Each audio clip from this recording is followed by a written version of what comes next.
what every clinic owner needs to know about this one concept that I want to talk about today. Hi guys, my name is Stefan from Practice Peak, and we teach clinics from all over the world how to be more successful and how to have better and bigger impact.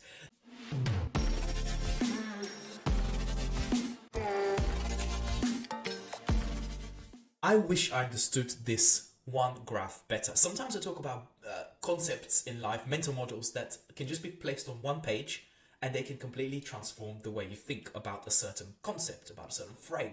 Today is one of those. So I hope you stay until the end because we're going to discover how the Dunning-Kruger effect has an implication to your business, to your success, to your teams, to your culture, to your impact and everything you do. We all go through this on a macro level. The biggest challenge is from being a graduate to then becoming a consultant and working in a real life setting, but also as a business owner on a daily basis. And you'll see what I mean in a minute. So I'm really excited to share that with you. I'm going to go at 101 miles an hour. So please stick with me. But ultimately, understanding the Dunning-Kruger effect is, for me personally, critical as a clinic owner to effectively lead and manage my team. So this presentation will outline the key aspects of the phenomenon and provide you with practical strategies on how to mitigate its impact. Now, what is this effect? In a minute, I'm going to show you the graph that changed my life when I was younger.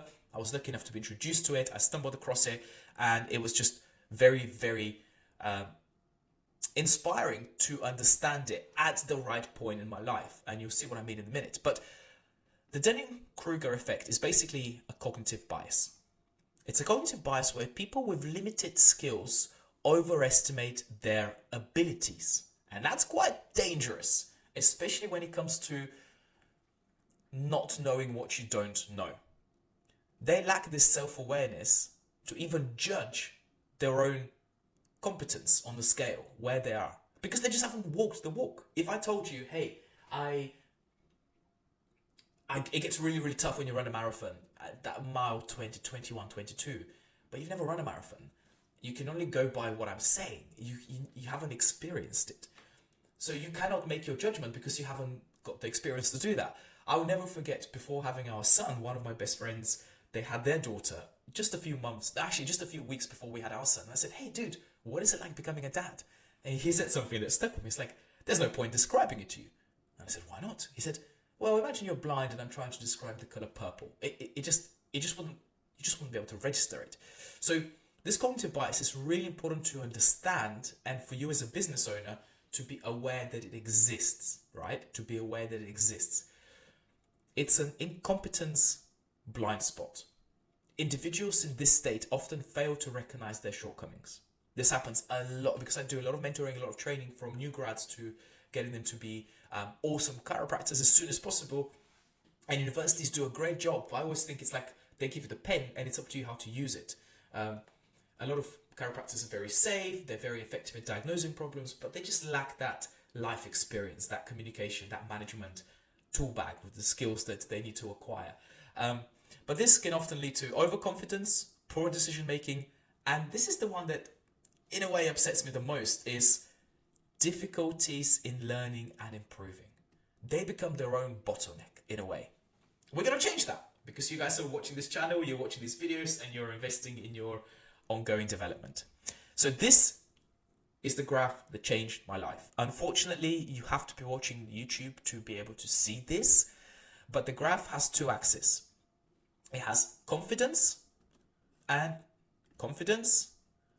it has competence. It goes from confidence from being low down here to being high up here.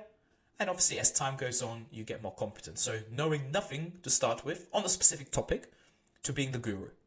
I'm not the guru yet. Probably have another 50 years to be the guru. I don't even know what the guru state would feel like, which is why I said to you this Dunning-Kruger effect takes place not only from being a student to becoming a practitioner full time, but also as a business owner. The first time you started and you opened the business, you thought, oh, I'm working for my boss. They're okay, but I can do so much better than them. I'll show them when I open my clinic of how much better I can do things.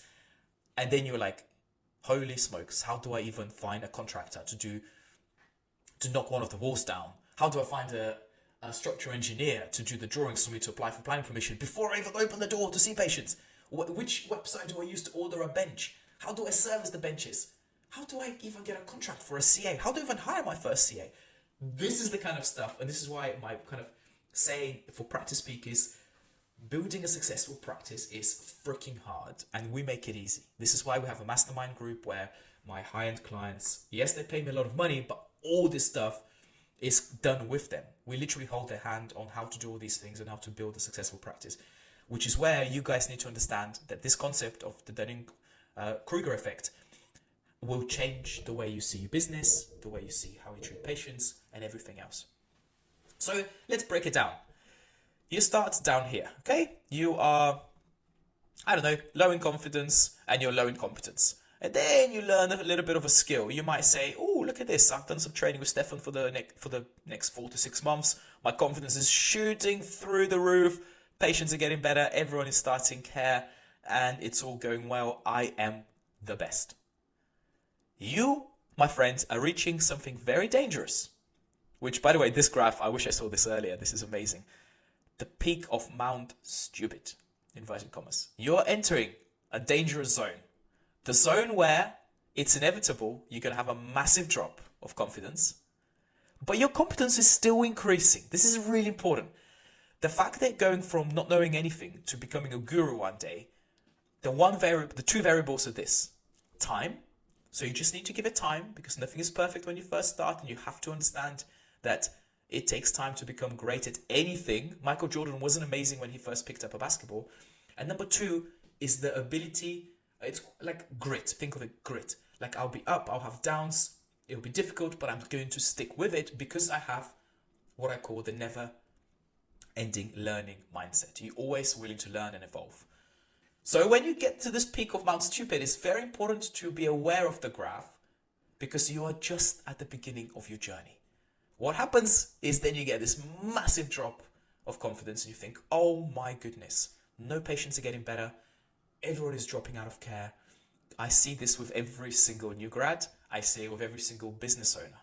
But what happens is then you say, you know what, I'm going to stick with this, or I'm going to get myself a mentor, or I'm going to join a group where everyone else in the group is going through the same motions. In my mastermind, I think one of the biggest investments that people make with us is they're stuck in a room with like-minded people that have the same challenges and are looking to solve the same problems.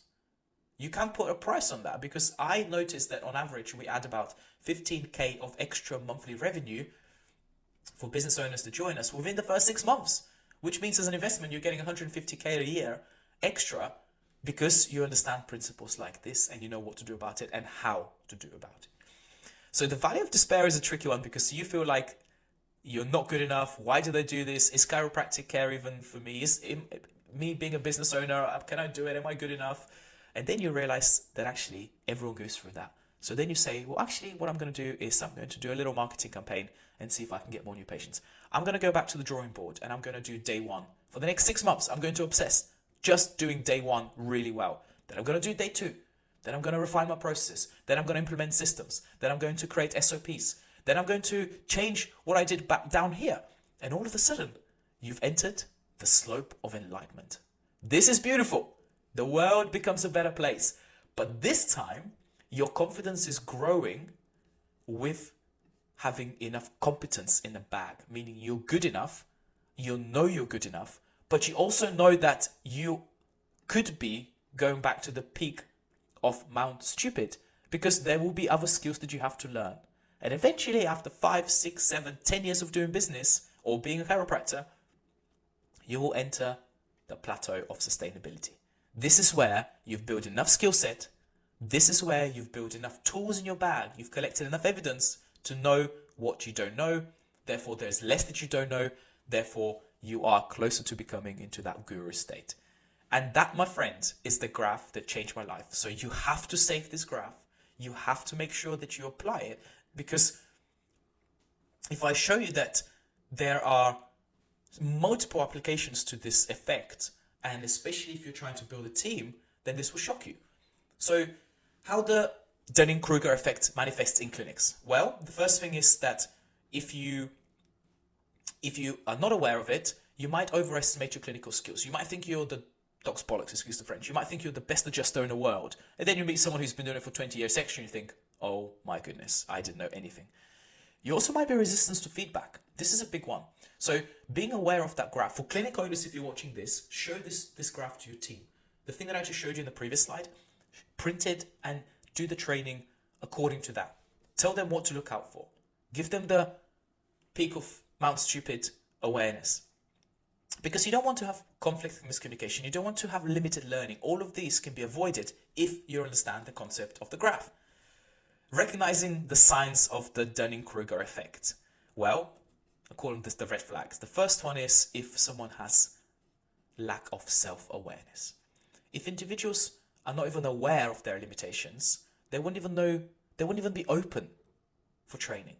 Which is why it's important to drop the guard and say, guys, I understand that you've just spent 5 years studying to be a chiropractor, physiotherapist, osteopath, whatever you are. There's a lot to learn.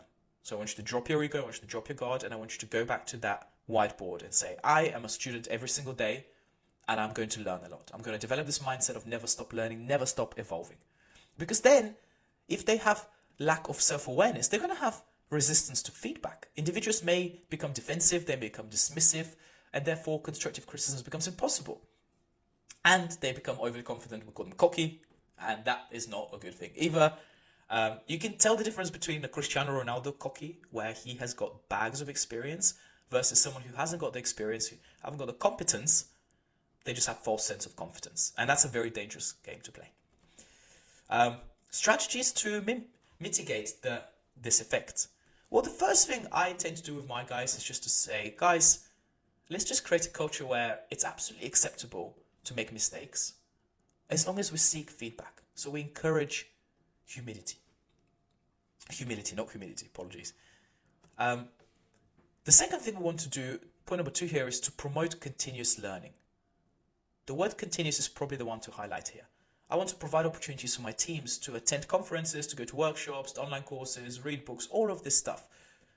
Once they've learning and they've adapted and adopted this mentality, then it's important to implement peer reviews. So I have systems for regular peer reviews, I provide feedback, we have open communication where I encourage dialogue and feedback between the clinicians and staff, and that usually comes from weekly catch-ups and meetings. If you're part of my mastermind, you know exactly how I structure my meetings, why we do it the way we do it, how you guys can do it as well. So this is, I don't know how to say this to you, but this will put more money on the bottom line of your business than anything else will.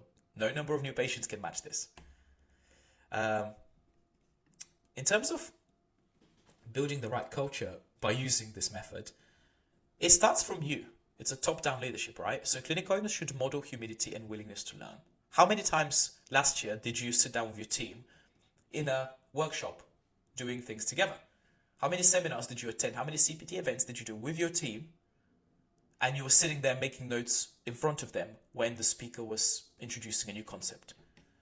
Value feedback. I want you to encourage culture of feedback and constructive criticism. You say to people, this is not to tell you how bad you've done. This is for us to make sure we are improving every single day. And don't forget, I struggle with this personally, but don't forget to celebrate growth, to celebrate success, to celebrate wins. Acknowledge and celebrate staff achievements and professional development. Make a Slack channel about it. We have a WhatsApp group for wins. Every single week we get a few wins in there, and that really builds this positive culture and this culture of we're on the right track, we're doing a good thing here. So that's important too. And the conclusion, personally for me, once I really understood this graph, was how do I actually leverage it for my clinic's success? And as we wrap up, remember that recognizing and addressing the Dunning-Kruger effect can inspire a culture. It can install a way of thinking for your team and for yourself that allows growing, that allows learning, and allows cohesiveness, people working together. Just ask yourself this question. What would your clinic look like if everyone strived to improve just 1% better each day? Just 1% improvement. That's the path to better teams, stronger teams, happier patients, and ultimately a thriving practice. Guys, thank you so much for watching this. If you liked it, please leave me a comment. I love to hear from people. I'm trying to be having a huge impact in the landscape of private practices here in the UK and beyond. Because I understand this, that if you don't have a good business structure and if you don't know how to think for yourself as a leader and you don't have the skills, you can only impact so many people. So for me, when I first started as a chiropractor, I can only impact these people that were in my diary for that week. And then I started to coach chiropractors how to do the same thing, and then I impacted more people. Now I teach clinic owners how to build awesome businesses, and they can teach their team members how to. So it's a ripple effect, and selfishly, it gives me a lot of reward, gives me a lot of meaning, but also has a massive, massive impact. So if you want help and you're a clinic owner and you're thinking, how the hell do I get to where Stefan got to? If I can do it, anyone can. Just reach out, click on one of the links in the comments, and you'll be able to find out more information about how we can work together and potentially how I can help you. Thank you for watching. Until next time. Bye-bye.